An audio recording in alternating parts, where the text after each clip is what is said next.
আচ্ছা, কেমন হবে যদি আপনার মনের সবচেয়ে বড় ও পবিত্র ইচ্ছাটাই কোনোদিন আপনার জীবনের সবচেয়ে ভয়ানক দুঃস্বপ্ন হয়ে দাঁড়ায়? কেমন হবে আপনি যাকে পৃথিবীর সবচেয়ে বেশি ভালোবাসেন, যাকে একটা পলক দেখার জন্য আপনি ব্যাকুল, সেই চেনা মানুষটাই যদি কোনো এক অদৃশ্য অভিশাপে আপনাকে পাওয়ার জন্য এক রক্তক্ষয়ী হিংস্র উন্মাদনায় মেতে ওঠে? আজ আমরা প্রবেশ করতে যাচ্ছি 2026 সালের সবচেয়ে আলোচিত সাইকো হরর মাস্টারপিস অবসেশনের অন্ধকার দুনিয়ায়। এই গল্প আপনাকে বাধ্য করবে একটা তীব্র সত্যের মুখোমুখি দাঁড়িয়ে নিজেকে প্রশ্ন করতে। আমাদের অবচেতন মনের লুকিয়ে থাকা তীব্র মোহ বা অপূর্ণ ইচ্ছেগুলো কি আসলেই পূরণ হওয়া উচিত, নাকি কিছু ইচ্ছা চিরকাল অপূর্ণ থাকাই ভালো? গল্পের শুরুতেই আমাদের সাথে পরিচয় হয় বেয়ার নামের এক তরুণের।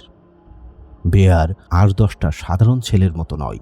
সে প্রচণ্ড অন্তর্মুখী এবং একাকী এক জীবন পার করছে। বিশাল এই পৃথিবীতে আপন বলতে বা তার মনের কথা শেয়ার করার মতো কেউ নেই। কিন্তু এই একাকী ধূসর জীবনেও তারও একটা রঙিন স্বপ্ন আছে, আর সেই স্বপ্নের নাম নিকি। এমনিতেই একতরফা ভালোবাসার কষ্ট, তার উপর বেয়ারের জীবনে নেমে আসে এক আকস্মিক বিপর্যয়। ঘরে ফিরে সে আবিষ্কার করে তার সবচেয়ে আদরের পোষা বিড়াল স্যান্ডি ভুলবশত অক্সিকোডন নামের একটি তীব্র ব্যথানাশক ওষুধ খেয়ে মারা গেছে। প্রিয় বিড়ালকে হারিয়ে বেয়ার মানসিকভাবে পুরোপুরি ভেঙে পড়ে। শুয়ে শুয়ে সে যখন আকাশকুসুম চিন্তায় ডুবে যায়, ঠিক সেই সময় নিকি তাকে ফোন করে জানায় তার প্রিয় ক্রিস্টাল নেকলেসটি হারিয়ে গেছে। নিজের মনকে শান্ত করতে এবং নিকির মুখে একটু হাসি ফোটাতে বেয়ার শহরের একটি ক্রিস্টাল শপে যায় নিকির জন্য একটা গিফট কিনতে। সেখানে তার চোখ যায় একটি শেলফের উপর রাখা অদ্ভুত টয়ের উপর, যার নাম ছিল ওয়ান উইশ উইলো। দোকানদার জানায় এটি একটি অলৌকিক জিনিস। এটা ভেঙে যে কেউ মনে মনে যা ইচ্ছে করবে, প্রকৃতি তার সেই ইচ্ছাটি পূরণ করতে বাধ্য হবে। বেয়ার ইতস্তত করেও হাসি মুখে নিকির জন্য সেটা কিনে নেয়। বেয়ার এবং নিকি সেদিন রাতেই বন্ধুদের সাথে একটা হ্যাংআউট শেষে নিকিকে পৌঁছে দিতে তার বাড়ির সামনে পৌঁছায়। নিকি গাড়ি থেকে নেমে হঠাৎ সরাসরি বেয়ারকে একটা প্রশ্ন করে বসে, তুমি কি আমাকে পছন্দ করো? হুট করে এমন প্রশ্নের মুখোমুখি হয়ে বেয়ার প্রচণ্ড নার্ভাস হয়ে যায়। নিজের আসল অনুভূতি লুকাতে সে তাড়াহুড়ো করে মিথ্যা বলে দেয় যে সে তাকে নিয়ে ওভাবে ভাবেনি।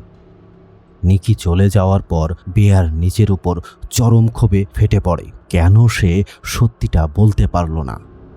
হতাশার চরম সীমানায় পৌঁছে বেয়ার পকেট থেকে সেই ওয়ান উইশ উইলো বের করে সজোরে ভেঙে ফেলে, আর চোখ বন্ধ করে মনে মনে বলে, আমি চাই নিকি যেন এই পৃথিবীর অন্য যে কোনো মানুষের চেয়ে আমাকে বেশি ভালোবাসে। তবে সে জানত না এই অবুঝ ইচ্ছাটা প্রকৃতির কোনো আশীর্বাদ নয়, বরং এক ভয়ানক নরকীয় অভিশাপের দরজা খুলে দিচ্ছে। ইচ্ছাটি প্রকাশ করার ঠিক পরের মুহূর্তেই অলৌকিকভাবে নিকি আবার তার গাড়িতে উঠে বাইনা শুরু করে সে বেয়ারের বাড়িতে যাবে। এ সময় নিকি কাঁদতে কাঁদতে জানায় তার বাবা ক্যান্সারে আক্রান্ত এবং একদম শেষ শয্যায়, তাই সে আজ রাতে একা থাকতে পারছে না। বেয়ার তাকে সান্ত্বনা দিয়ে নিজের বাড়িতে নিয়ে আসে। বিছানায় শোয়ার পর নিকি হঠাৎ বেয়ারকে জড়িয়ে ধরে তীব্র এক চুমু খায়, কিন্তু ঠিক তার পরের সেকেন্ডেই নিকি অদ্ভুতভাবে চিৎকার করে ছিটকে পেছনে সরে যায়, যেন এক অদৃশ্য শক্তি তাকে ধাক্কা দিয়েছে।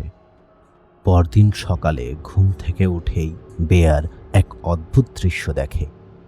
নিকি তার মৃত বিড়াল স্যান্ডিকে দিয়ে ঘরের এক কোণায় একটা স্মৃতিস্তম্ভ বানাচ্ছে। বিষয়টি বেয়ারের কাছে অস্বাভাবিক ঠেকলেও কিছু না বলে তারা দুজনে তাদের মিউজিক শপে চলে যায়। মিউজিক শপ থেকে ফিরে নিকির গত রাতের আচরণ নিয়ে বেয়ার কিছুটা চিন্তিত হয়ে পড়ে। সে সময় নিকি জানায় কাল রাতের তার ওই অদ্ভুত আচরণের কারণ ছিল এমডিএমএ নামের একটি ড্রাগ। বেয়ার তার এই ব্যাখ্যা সহজভাবে মেনে নেয় এবং এরপর থেকে তাদের দুজনের মধ্যে খুব সুন্দর প্রেমের সম্পর্ক শুরু হয়। বেয়ার মনে মনে ভাবছিল তার ইচ্ছা অবশেষে পূরণ হয়েছে। সুখে শান্তিতে দিন কাটছিল তাদের, কিন্তু এই সুখ বেশি দিন স্থায়ী হলো না। কারণ একদিন তারা দুজনে একটি রেস্টুরেন্টে খেতে গেলে তাদের বন্ধু ইয়ান হঠাৎ বেয়ারকে ফোন করে এক মারাত্মক তথ্য দেয়। ইয়ান জানায় ডেটিং শুরু করার ঠিক কিছুদিন আগেও নিকি তার বান্ধবী সারাকে বলেছিল যে সে বেয়ারকে কেবল নিজের ছোট ভাইয়ের মতো দেখে। শুধু তাই নয়, নিকির বাবার নাকি কোনো ক্যান্সারই হয়নি। সে পুরো ব্যাপারটা মিথ্যে বলেছিল। ইয়ানের এই কথা শুনে বেয়ারের মনে খটকা লাগতে শুরু করে। বেয়ার নিকির কাছে এসে তার বাবা সম্পর্কে প্রশ্ন করলে সে রেগে গিয়ে অদ্ভুত আচরণ শুরু করে। সেই রাতেই বেয়ারের মনের খটকা এক চরম আতঙ্কে রূপ নেয়। মাঝরাতে হঠাৎ ঘুম ভেঙে বেয়ার দেখে নিকি অন্ধকারে তার বিছানার পাশে দাঁড়িয়ে নিখাদ হিংস্র চোখে তার ঘুমের দিকে তাকিয়ে আছে। বেয়ারকে জাগতে দেখে নিকি পাগলের মতো কাঁদতে কাঁদতে অভিযোগ করতে থাকে বেয়ার নাকি তাকে মোটেও ভালোবাসে না। নিকির এই অদ্ভুত উন্মাদ রূপ দেখে বেয়ার প্রথমবার ভেতরে ভেতরে ভীষণ ভয় পেয়ে যায়। পাগলামির সব সীমা পার হয়ে যায় পরদিন সকালে। নিকি খুব যত্ন করে বেয়ারের জন্য একটি স্যান্ডউইচ বানিয়ে দেয়, কিন্তু ঘর থেকে বের হওয়ার সময় বেয়ার খেয়াল করে তার ঘরের দরজাটা শক্ত আঠালো টেপ দিয়ে পুরোপুরি বন্ধ করে রাখা হয়েছে। বেয়ার ভয়ে স্তব্ধ হয়ে দাঁড়িয়ে পড়ে, তবুও নিকি যেন বুঝতে না পারে বেয়ার ভয় পেয়েছে। এমনভাবে সে ঘর থেকে বেরিয়ে যায়। দুপুরে সারার সাথে গল্প করতে করতে বেয়ার নিকির বানানো স্যান্ডউইচ খাওয়া শুরু করে। সে সময় সারা নিকির দেওয়া স্যান্ডউইচ বক্সে একটি অদ্ভুত নোট আবিষ্কার করে। সেখানে লেখা ছিল বিড়ালটি কেমন। এই দেখে বেয়ার বুঝতে পারে নিকি তার মৃত বিড়াল স্যান্ডির মাংস দিয়ে এই স্যান্ডউইচটি বানিয়েছে। তীব্র ঘৃণা আর ভয়ে বেয়ারের শরীর হিম হয়ে আসে। সে বুঝতে পারে নিকির এই ভালোবাসা কোনো স্বাভাবিক বিষয় নয়, এটা একটা জান্তব ও মানসিক বিকৃতি। পরিস্থিতি সামলাতে না পেরে বেয়ার মরিয়া হয়ে সেই ওয়ান উইশ উইলোর কাস্টমার সাপোর্টে ফোন করে তার ইচ্ছাটা বাতিল করার আকুতি জানায়। কিন্তু ওপাশ থেকে একটা ঠান্ডা কণ্ঠস্বর জবাব দেয়, এই ইচ্ছা কেবল তখনই শেষ হবে যখন তুমি নিজে মারা যাবে। আর ঠিক তখনই ফোনের ওপার থেকে নিকির এক কান ফাটানো পৈশাচিক চিৎকারের শব্দ ভেসে আসে। ভয় আর আতঙ্কে বেয়ার সাথে সাথেই ফোনটা কেটে দেয়। সেদিন রাতেই ইয়ানের বাড়িতে একটা পার্টির আয়োজন করা হয়। বেয়ার সেখানে একা যেতে চাইলেও নিকির জোরাজুরিতে সে তাকে সাথে নিয়ে যেতে বাধ্য হয়। সেখানে সবাই মিলে মদ খাচ্ছিল আর কাঠের ব্লক দিয়ে জেঙ্গা গেম খেলছিল। খেলার মাঝখানেই নিকি হঠাৎ খুব অদ্ভুত আচরণ শুরু করে। সে হ্যান্ডসেল অ্যান্ড গ্রেটেলের রূপকথার গল্পটিকে অত্যন্ত হিংস্র ও বিকৃতভাবে সবাইকে শোনাতে থাকে, যা শুনে টেবিলের সবার মুখের হাসি উধাও হয়ে যায়। খেলার মোড় ঘুরে যায় যখন বেয়ার একটা ব্লক টানে। নিয়ম অনুযায়ী তার শাস্তি ছিল বাম পাশে বসা তার বন্ধু সারাকে কিস করা, কিন্তু নিকির ভেতরে সেই অন্ধহিংসা আর আসক্তি এটা সহ্য করতে পারেনি। সে মুহূর্তের মধ্যে সারাকে তার আসন থেকে সরিয়ে দিয়ে নিজে বেয়ারকে কিস করে বসে। আর তার ঠিক পরক্ষণেই নিকি যেন নিজের উপর নিয়ন্ত্রণ হারিয়ে ফেলে। সে তীব্র চিৎকার করে একটি ভাঙা কাচের বোতল সরাসরি তার মুখে ও গালে গেঁথে দেয়। পুরো ঘর রক্তে ভেসে যায়। বেয়ার তখনই নিকিকে হাসপাতালের ইমার্জেন্সিতে নিয়ে যায়। কিন্তু নিকির অদ্ভুত আচরণ দেখে চিকিৎসক তাকে চিকিৎসা দিতে অস্বীকৃতি জানায়। কোনো উপায় না দেখে বেয়ার তাকে বাড়িতে ফিরিয়ে আনে। একটু পরে নিকি হঠাৎ একদম স্বাভাবিক মানুষের মতো কথা বলে ওঠে। সে কাঁদতে কাঁদতে বেয়ারকে বলে তার ভেতরের সেই সাইকোরূপটি এখন ঘুমাচ্ছে। সে বেয়ারকে অনুরোধ করে, প্লিজ বেয়ার, আমাকে এখনই খুন করে ফেলো, নয়তো আমি সবাইকে শেষ করে দেব। কিন্তু বেয়ার তাকে খুন করতে অস্বীকৃতি জানায়, কারণ সে মনে মনে আঘাত পেয়েছিল যে নিকি তার সাথে থাকার চেয়ে মরে যাওয়াকে বেশি সহজ ভাবছে। এরই মধ্যে সারা বেয়ারকে মেসেজ করে একটি পার্কে দেখা করতে বলে। সারা গাড়ির ভেতরে বেয়ারকে এক বিস্ফোরক তথ্য দেয়।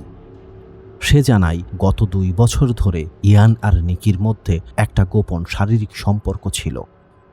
সারা সন্দেহ করে নিকি আসলে ইয়ানের উপর প্রতিশোধ নেওয়ার জন্যই বেয়ারকে এভাবে ব্যবহার করছে। কথার এক পর্যায়ে সারা বেয়ারের প্রতি তার নিজের ভালো লাগাও ইশারা ইঙ্গিতে বোঝানোর চেষ্টা করে, কিন্তু তারা জানত না নিকি তাদের উপর নজর রাখছিল।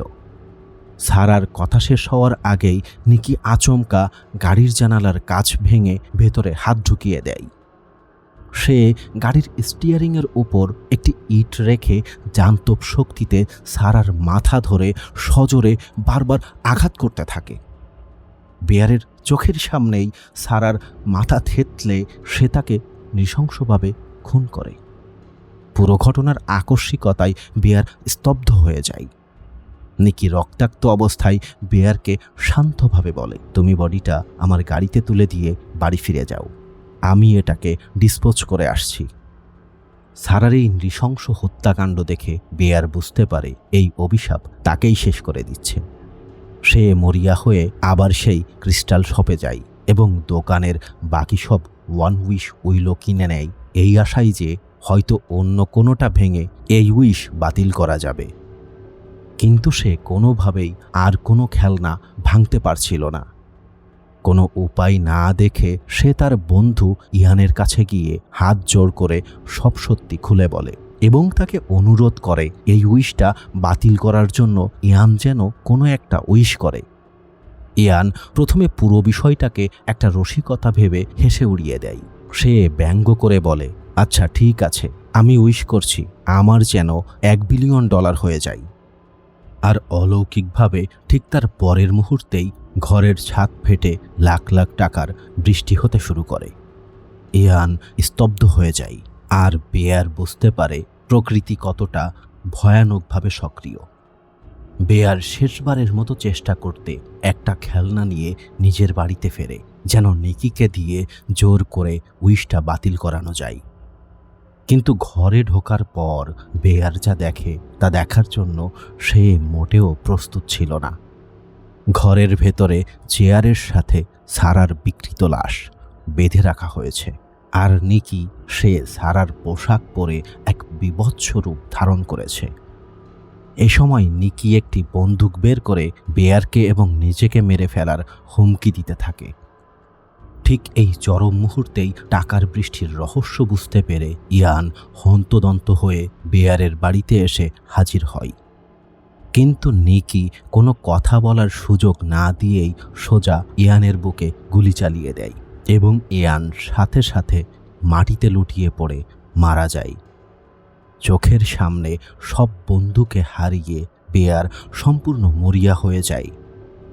সে নিজেকে নিকির কাছ থেকে বাঁচানোর জন্য দৌড়ে বাথরুমে ঢুকে দরজা লক করে দেয়।